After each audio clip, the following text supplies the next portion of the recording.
El Salvador, once called Cuscatlan, the land of the jewel, was home to the Pipil people, who built vibrant societies with their own governments, agriculture and beliefs. They thrived for centuries, growing corn, beans and cacao, living in balance with the land. The Spanish arrived in the 1500s, led by Pedro de Alvarado, looking for gold and land.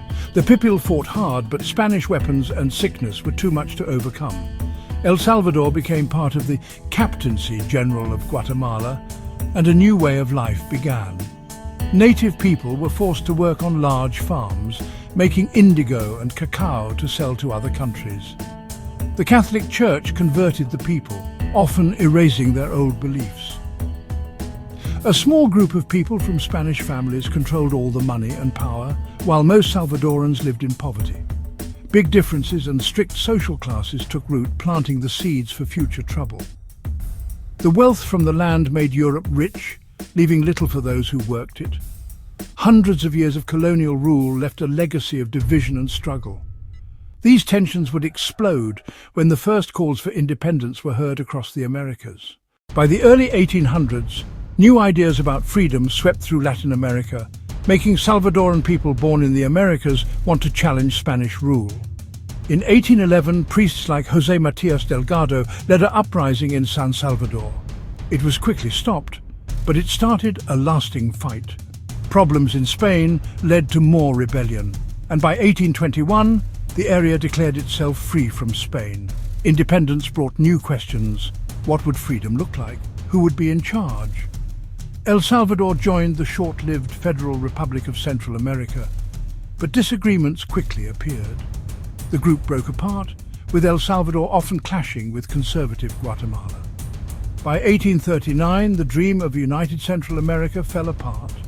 El Salvador became an independent country, but big differences and political fights remained. The fight for true self-rule was just beginning. Independence was only the first step in a long, difficult journey.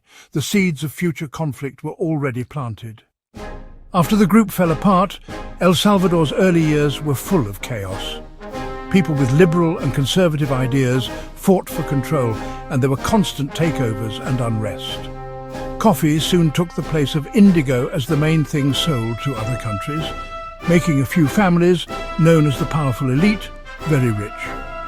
Land changes took land from native communities, forcing many into poverty as workers. The coffee elite controlled politics and the economy, using private armies to stop anyone who disagreed. By the 1900s, El Salvador was a coffee republic, its future tied to what was happening in the world markets. Most Salvadorans stayed poor, causing deep anger.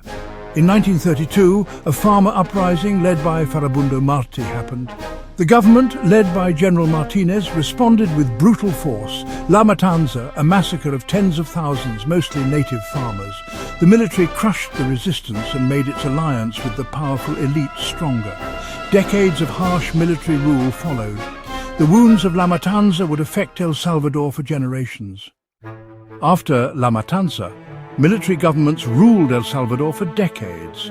Elections were just for show, and real power was with army officers and the powerful elite.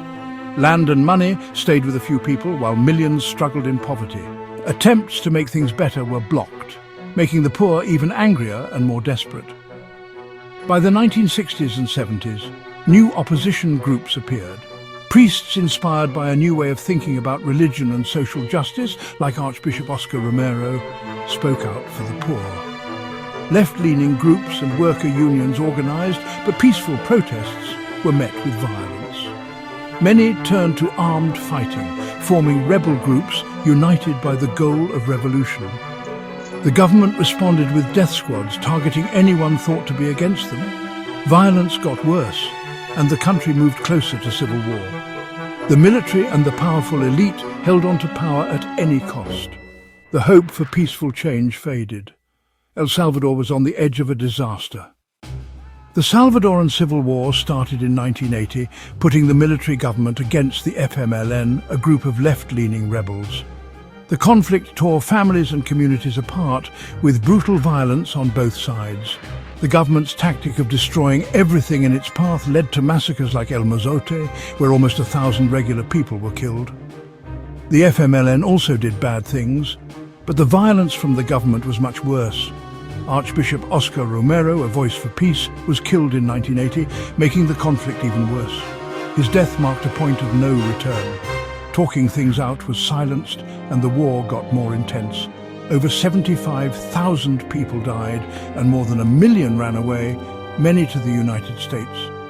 The FMLN launched big attacks, but neither side could win completely. US military help kept the government going, but the war dragged on. By the early 1990s, everyone was tired, and changes in world politics opened the door for peace talks. The war's impact would shape El Salvador for decades. The nation was left scarred, but a path to peace was finally in sight. The world was watching as talks began. The Salvadoran Civil War became a battleground for the Cold War. The US sent billions of dollars to support the Salvadoran military, fearing another communist country in Central America. American advisors trained soldiers, some of whom were responsible for terrible massacres. This support caused protests in the US as human rights abuses increased. The FMLN received help from Cuba, Nicaragua, and the Soviet Union, keeping their fight going. El Salvador was caught in a tug-of-war between superpowers, with Salvadorans paying the price. The end of the Cold War changed everything. US and Soviet support faded. The United Nations stepped in to help make peace. With the superpower rivalry gone, both sides finally talked it out. The long, bloody conflict was nearing its end. In 1992, the Chapultepec Peace Accords ended the Civil War, disbanding armies and turning the FMLN into a political party. El Salvador began holding regular elections, with peaceful changes in power, a huge difference from its violent past. Still, the scars of war remained, deep political divisions and slow progress on changes. A new threat appeared, powerful gangs or maras, born from the social problems of the war and US deportation policies. Gang violence replaced political violence, making El Salvador one of the most dangerous countries in the world. Despite these challenges, a new generation is changing politics, breaking the old two-party system. The nation still fights poverty, corruption, and insecurity.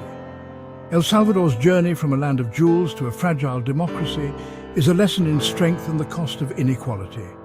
The fight for fairness and peace continues. The story of El Salvador is far from over.